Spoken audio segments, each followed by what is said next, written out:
भारतीय reserve bank पक्षर Keonjhar जिले में क्षेत्र स्तरीय आर्थिक साक्षरता कार्यक्रम। भारतीय रिजर्व बैंक आरबीआई भुवनेश्वर पक्षर केन्दुझर जिला टाउन हॉल में 19 सेप्टेम्बर 2025 दिन एक क्षेत्र स्तरीय आर्थिक साक्षरता कार्यक्रम FLFLE अनुष्ठित हो जाइछि।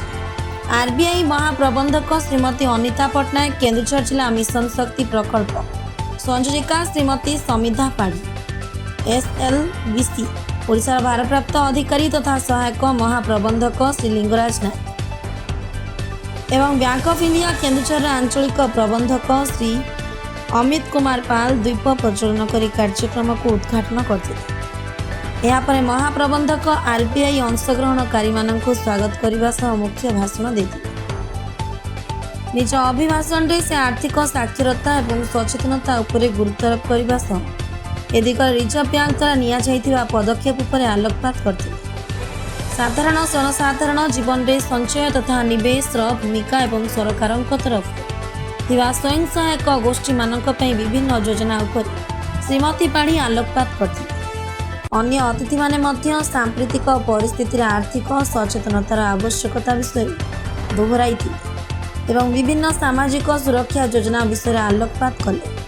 यह कार्यक्रम में छात्र छात्री, स्वयं सहायक गोष्ठी, महिला, कृषक, उद्योगी, वरिष्ठ नागरिकों भली विभिन्न टार्गेट ग्रुप प्राय 200 जन व्यक्ति अंशग्रहण करते। रिजर्व बैंक विभिन्न विभाग यथा FIDD, DOS, IBD, निर्गम विभाग मिलित सहयोग में कार्यक्रम अनुष्ठित होता। रिजर्व बैंक अधिकारी माने आर्थिक योजना, संचय एवं दायित्वपूर्ण ऋण नेबा, निवेश, बीमा समेत सामाजिक सुरक्षा योजना एवं पेंशन, शिक्षा ऋण पर PM विद्यालक्ष्मी पोर्टाल आदि उपरे सेमानकर अधिवेशन रखिथिले। अंशग्रहणकारी को नकली नोट चिन्हट, बैंक द्वारा नोट विनिमय सुविधा, मुद्रा गुड़िकर लीगल टेंडर संपर्क में अवगत करा जायतिला। यह व्यतीत विभिन्न प्रकार ठकई समेत वास्तव जीवन उदाहरण दे साइबर ठकई संपर्क आलोचना करा जायतिला। फोन माध्यम कौन भी व्यक्ति सहित संवेदनशील आर्थिक तथ्य शेयर न करने को अंशग्रहणकारी मानू सचेतन करा जायतिला। शेष आरबीआई अभियोग समाधान व्यवस्था एवं अभियोग दाखल प्रक्रिया संपर्क में समस्त को अवगत करा जायतिला। कार्यक्रम को अधिक आकर्षणीय करने ऑडियो एवं विजुअल विषय वस्तु व्यवहार करा जायतिला। सर्वशेष अंशग्रहणकारी प्रश्नर उत्तर दि जायतिला। Keonjhar LDM Shri Hiralal Mahamallik, bank of India आंचलिक कार्यालय मिलित सहयोग कार्यक्रम सफलतार सह संपन्न होता। सर्वशेष वरिष्ठ नागरिक श्री भक्त वत्सल महांती, डॉक्टर बिनिन बिहारी महापात्र, स्वयं सहायक गोष्ठी प्रतिनिधि अंशग्रहणकारी मानकर प्रश्नर उत्तर अतिथि माने प्रदान करथिले। बैंक रे जाई कि पचारला आपन तो आरबीआई तरफ स्टेट बैंक भीतर बसाई ना स्टेट बैंक क्रेडिट कार्ड बोली से पचारे बैंक वाला कहते ना तू कहीं करथिल आम कहूँ आम तो करूँ आम आसिक बुझीते से आम घर को पठेले घर को भी दिल्ली जो कल आसला मुझे रिसीव करनी से मत एक्स कार्ड पठेले से डेलीवरी डेलीवरी ताकू भी रिसीव न करी मुझे रिटर्न कर 1000 टका दी थर कटुची आपणकर किसी गाइडलाइंस रही ना आप बैंक भीतर को आपण स्टेट बैंक ब्याज प्रपोज जो बसुँच आप स्टेट बैंक स्टाफ भी कहते बाहर करनी आप से भीतर को कहीं एंट्री कर लोग ये कर जो चेकिंग रे कौन हुए आम जो ट्रेन में जाऊ कि फ्लाइट रे जाऊ देखिए चार्जरटा ये कौन आम डैश रे प्लग रे कि चार्ज करुचे से गोटे वायरटे थी से USB टाइप सी केबलटे थी से चार्ज करूँ आम जेनराली टाइप सी केबलटा कहीं यूज करूँ USB कहीं यूज करूँ ना इनफर्मेशन कंप्यूटर सागर कनेक्ट कर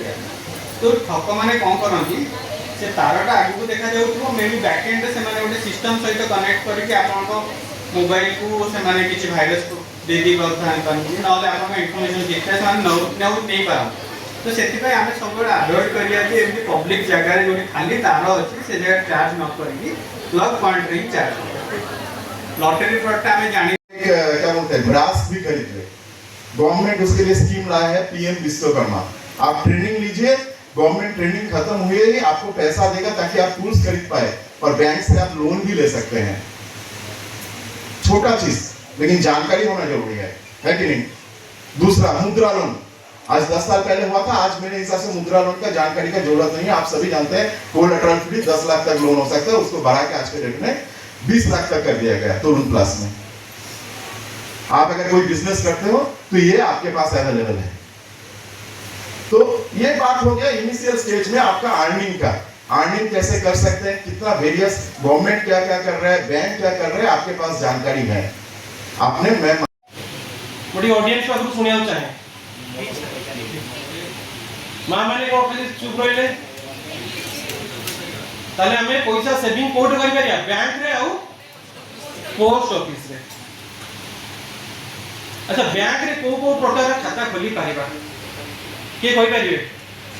आज के समय समस्त सेविंग्स खाता अछि, तो सेविंग्स खाता गोटे खाता जोडे जे बैंक रे खोली पारिबा, आउ को खाता खोली पारिबा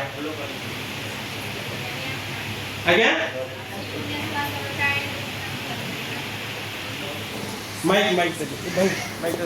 को कथा जे आपण आजकल जो फ्रॉडस्टर माने ठक माने अछंती से माने कोन करिवे एई टाइप खाता खोजी की से माने ताकर जो ठकरे जो पैसा आनी थिबे से माने से अमाउंट को आपणकर खाता रे अकाउंट रे रखिबे, सेठू अन्य जुआड़े पठेबार अछि पठेबे।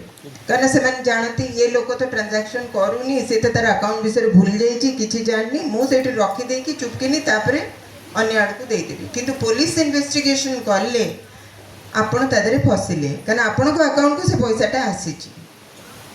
सेतिपे आपण ए विषय टिके केयरफुल रुहंतु। जहाँ देखा जाइछि आपणकर अकाउंट को पूरा सुस्थ सबल रखी सबु बळे ताकू तादरे देखुथिबे कोन आसुछि कोन जाउछि, पूरा अलर्ट हेकी सचेत हेकी आपण रहिथिबे। तापरे आजि हमर कि फाइनेंशियल लिटरेसी कैंपेन क्यों इम्पोर्टेंट है, बैंक क्या क्या स्टेप लिया है या आरबीआई क्या क्या स्टेप लिया है और क्या चीज़ें हैं। मैं सिर्फ इसको आपके डेली टू डेली लाइफ के साथ जोड़ना चाहता हूँ। अगर आपसे पूछा जाए कि स्कूल क्यों इम्पोर्टेंट है, आप सभी जानते हैं स्कूल क्यों इम्पोर्टेंट है।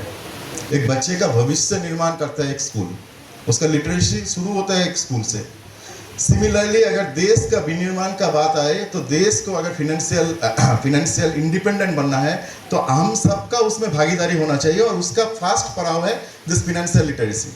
Financial literacy and financial inclusion goes hand by hand, एक के साथ दूसरा एकदम ओतप्रोत जुड़ा हुआ है। और इस एनबीएफसी के केस में ऐसा कुछ नहीं है, वो सिर्फ एक भी रख सकता है। बैंक के केस में इंटरेस्ट और डिपॉजिट का कोई सीलिंग नहीं है, बट एनबीएफसी के केस में वो 12.5% से कम ही होना चाहिए। एनबीएफसी के केस में डिपॉजिट इंश्योरेंस नहीं होता है, बट बैंक के केस में होता है। उसी तरह पेमेंट ऑफ सेटलमेंट सिस्टम में bank payment of settlement system का पार्ट होते हैं, बट ये एनबीएफसी वाले नहीं होते हैं। जैसे हमारे उड़ीसा में systematically important non deposit accepting NBFCs जो है वो 2 हैं, और non systematically important non deposit accepting NBFCs 16 है, टोटल 18 है। इसमें से एमएफआई 3 है, अन्नपूर्णा फाइनेंस प्राइवेट लिमिटेड, जीयू financial services private limited, vector finance private limited, ये 3 है। भारत सरकार द्वारा परिचालित एथिरे बहुत गुड़े लाभ अच्छी, तेणु आपण मैंने समस्ते एथिरे जोड़ी जातु।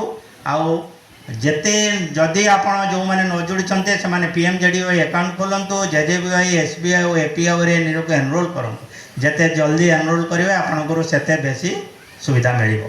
आउ ये जो फाइनेंशियल इनक्लूजन करने आपण मानक सबु स्तर में सचेतन करा आरबीआई प्रत्येक लेवल जाके आपण मानक एथिरे सचेतन करा जाउछि। आपण माने केमिति सुढंगरे सुपरिचालित भाव आपण अकाउंट को चलेबे, आउ एथिरे जो फ्रॉड चली ताकू केमिति निजको सेथिरु सुरक्षित रखिए से सब विषय पई हमर मध्य ये कार्यक्रमटी से उत्सर्ग अछि।